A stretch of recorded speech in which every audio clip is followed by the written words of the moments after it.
Hi, this is my review of Adepts of the Inward Eye, Psychic Prestige Classes. This is a small collection of hybrid classes in the tradition of the Mystic Third of the Pathfinder core rulebook. These classes feel really flexible and versatile when compared to other classes because they have great ease at manipulating or using divine, arcane, and psychic spells and supernatural abilities. Now let's talk about the quality of the PDF. I found a couple of typos, but I think my biggest criticisms when it comes to the quality is that you don't have a list detailing the source books that you need to use these prestige classes. It's quite obvious that you will need the Ultimate Psionics book, but you have some other things here that can only be found in the Path of War source book and in Pathfinder Occult Adventures. So it would have been nice if they added like a small table or box telling you what books you need to use these different classes. But despite that, the illustrations are great. The graphic design and layout also looks really nice. Everything is well organized and written as well, and the document is fully bookmarked. Now, let's talk about the contents. After getting a very brief introduction, we are presented with the Phrenic Channeler. Now, the Phrenic Channeler seeks to dive into the collective psychic power, while at the same time retaining his individuality. This class focuses in playing around with both its psychic spellcasting class and an existing manifesting class as well, that is levels of both psychic spellcasting and manifesting power. So you're going to be playing around with both of these abilities or styles of casting to the point that, for example, you have the call power feature. And starting at first level, the Phrenic Channeler learns to pull power from the collective psyche in order to augment his psionic abilities. As a free action once per round, a Phrenic Channeler can expend a psychic spell slot, gaining a number of power points equal to twice the spell slot's level -1. And this is really useful because you have another feature called Ex Interna. And by playing around with your psychic points, you can modify the different effects. So for example, you have things such as Amplify Effect, Potent Casting, Expansive Magic, and all of this has to do with dealing more damage at the expense of more points. That is, you fuel your different psychic spells, spending more points so that you can amplify for example, the difficulty class to resist your spell. And as I was telling you, it deals more damage. And in other regards, maybe you want to target an additional creature with a spell that would otherwise only target a single creature. So you can play around with those effects. And then we have the Empathic Arms Master. This class, I think, is one of the best at being a bit of a frontliner. Not so much, but as a support frontliner, I think it works really well.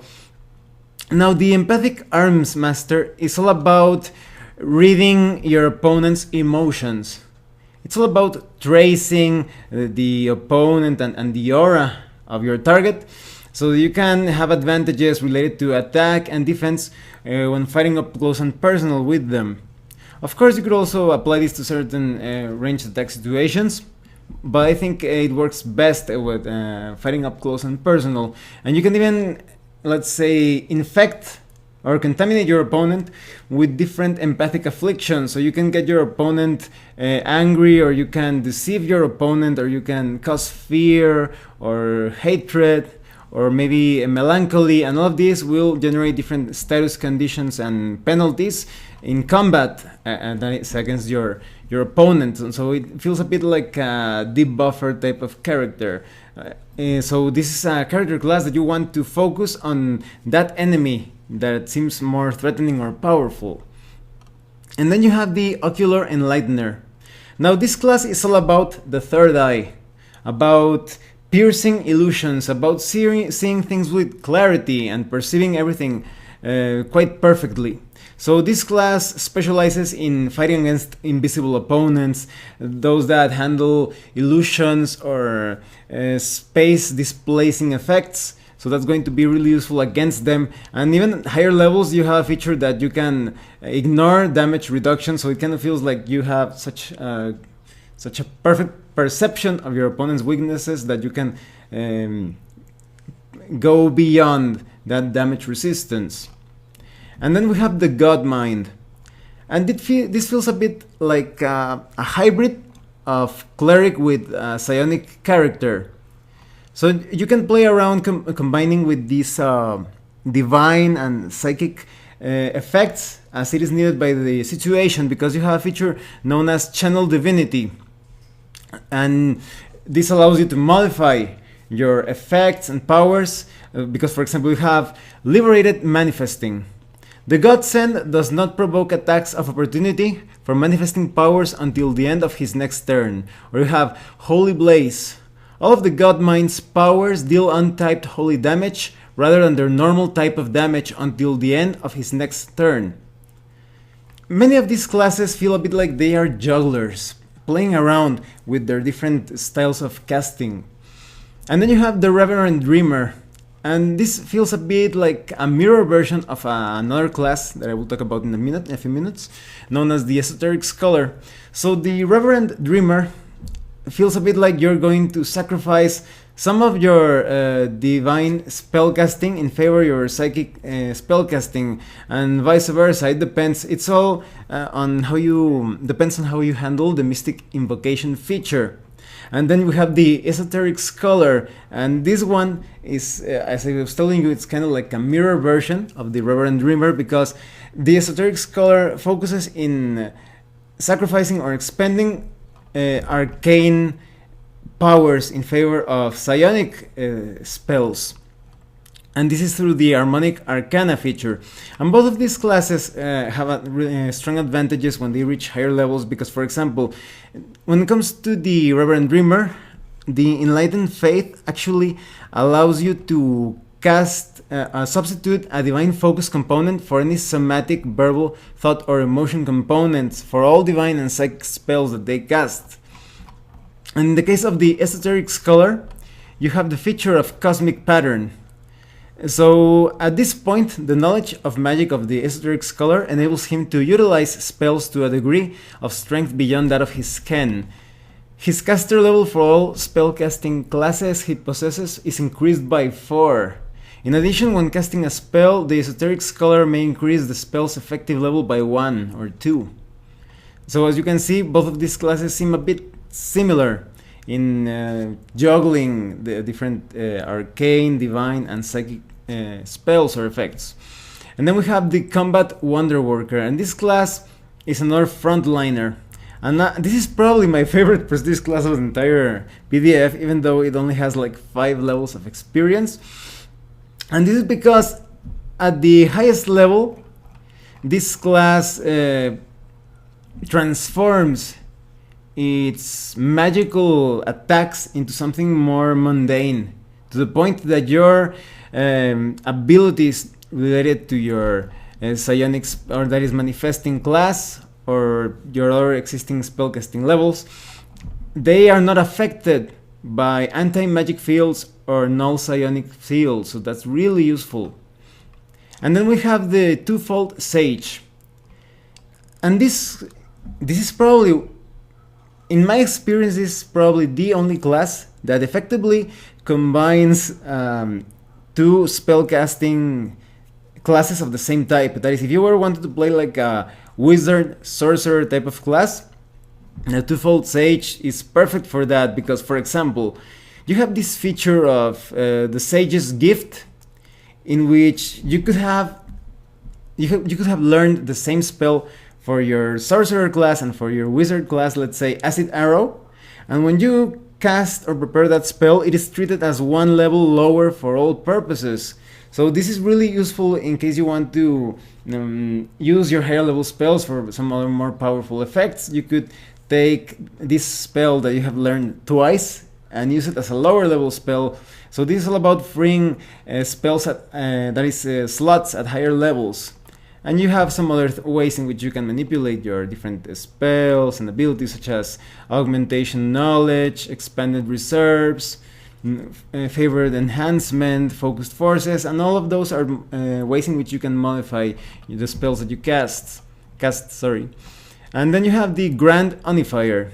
Unifier. The Grand Unifier is an experimentalist, a bit of a trickster, and someone who has gone beyond what is conventional in psionic, divine, and arcane spellcasting, to the point that at higher levels you have the feature of one form that allows you to make your power indistinguishable.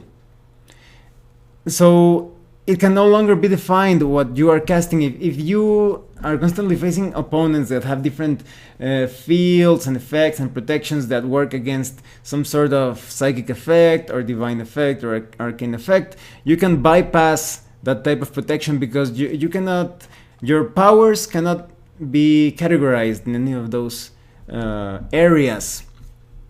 And then you have psychic gestalt feats. And these are feats that will be quite useful for this type of hybrid classes, because there aren't many feats that integrate well or work well together with these different mixed abilities. But with the psychic gestalt feats, that problem is solved. So you have things such as arcane chemist. Alchemy and magic are a unified science, and what benefits one may also benefit the other.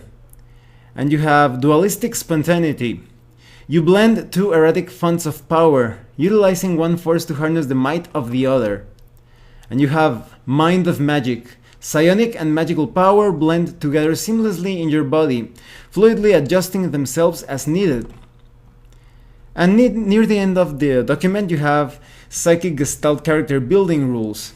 So this is for those players that want to build a gestalt character without multi-classing, or who want to create a character even more elaborately, more multi-talented. So here these rules have you covered.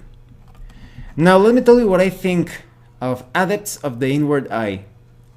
Well, it's still a significant negative in my opinion that you don't have a list of the different source books that you will need to use this PDF, even though the system reference document is always free and available, so you can search for those features that you are not familiar with. And it would have been really nice if you had a clear description of, oh, you're going to need this source book, etc. But despite that, I think the classes here are awesome in that they feel quite unique in their hybrid style. They won't fit all of the campaigns, of course. Maybe some campaigns are quite specific and they do not allow for the mixing or combination of psychic and divine or arcane energies. But for those campaigns that are a bit more flexible in that regard, these classes are really flexible, versatile. As I was telling you, a lot of them feel like you are juggling the different powers and abilities. You are making sacrifices, sacrificing some slots to get more psionic points, and vice versa. And not all of them feel like casters. As I was telling you, there are some like the combat Wonderworker that feel more suited for like a tank type of class. So with all things considered, I would recommend that you get Adepts of the Inward Eye if your campaign allows such combinations of psionic, divine, and arcane power. Well, thanks for watching my review. If you have any comments or questions, please let me know. See you later.